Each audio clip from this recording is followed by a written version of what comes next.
सनाम को जोहार गे तेहें SWS रे सनाम को के दूसरा करते सगुन दाराम तहेना तो ओना साथे अब तलारे सेटर बनाया एवेन मुर्मू जोहार गे अच्छा चेल का मेनाम तबना मा लई ना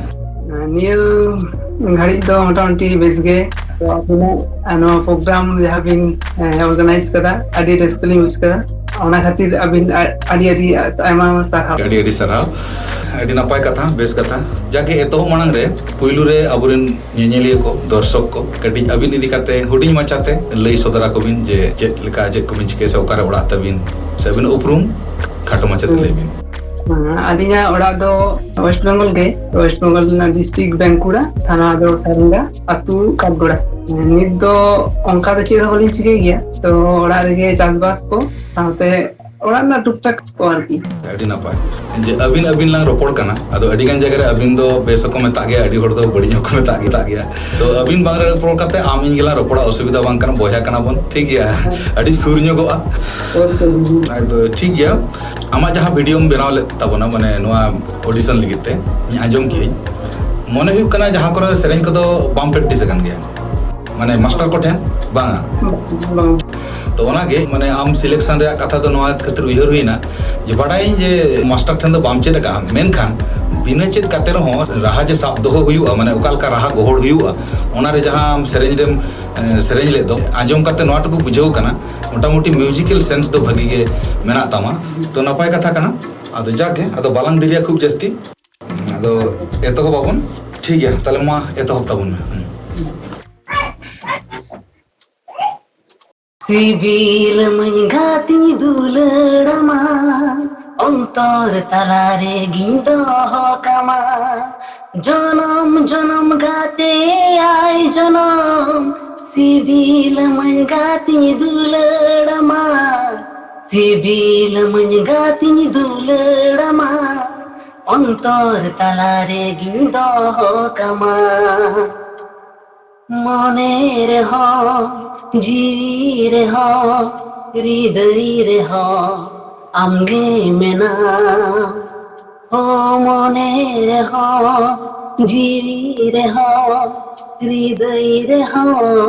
आमगे मेना सिबिल मंगाती दुलड़मा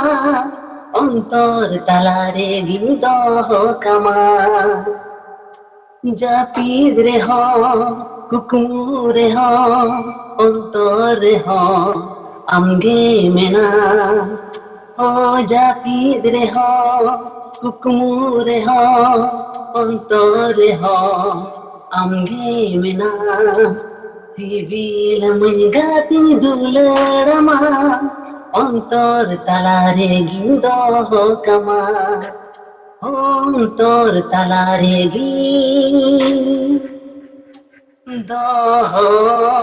कमा अड़ी नपाय अड़ी चेहरा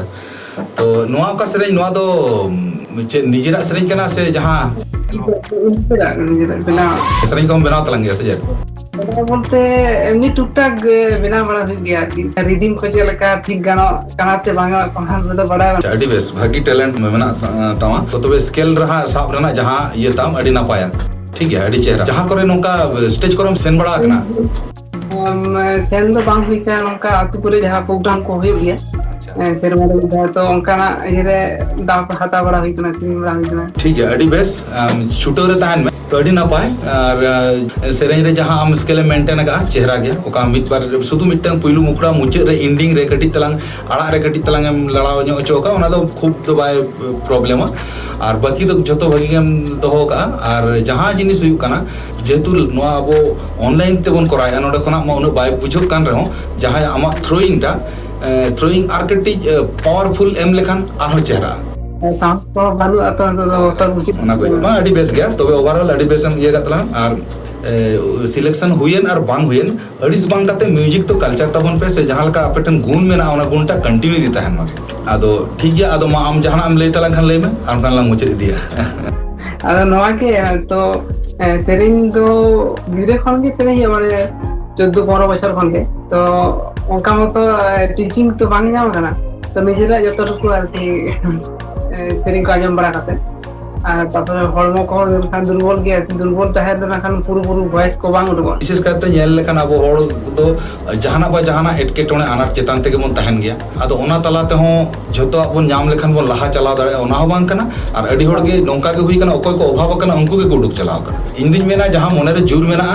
जहां नुंदिन दबिज मेना ओना खना आरो जुर बढ़ती हिदी हुआ ठीक है जाते तेहें आम वीडियो रे अड़ा के ताबोते आमा वॉइस इया नजर रे हेजना से इया लुतुर रे हेजना ठीक है तो उनका के आरो जदी बेटर हम करा आरो चेतान लेवल से आरो उनकान जायगा रे सेटर ना चांस ताना ठीक है तो अडी नपाय मा ताले बेस ताहन पे ओड़ा हड़ को साथे आम हो बेस ताहन में आर ओना साथे सनाम को गे दोसरा मिद धाव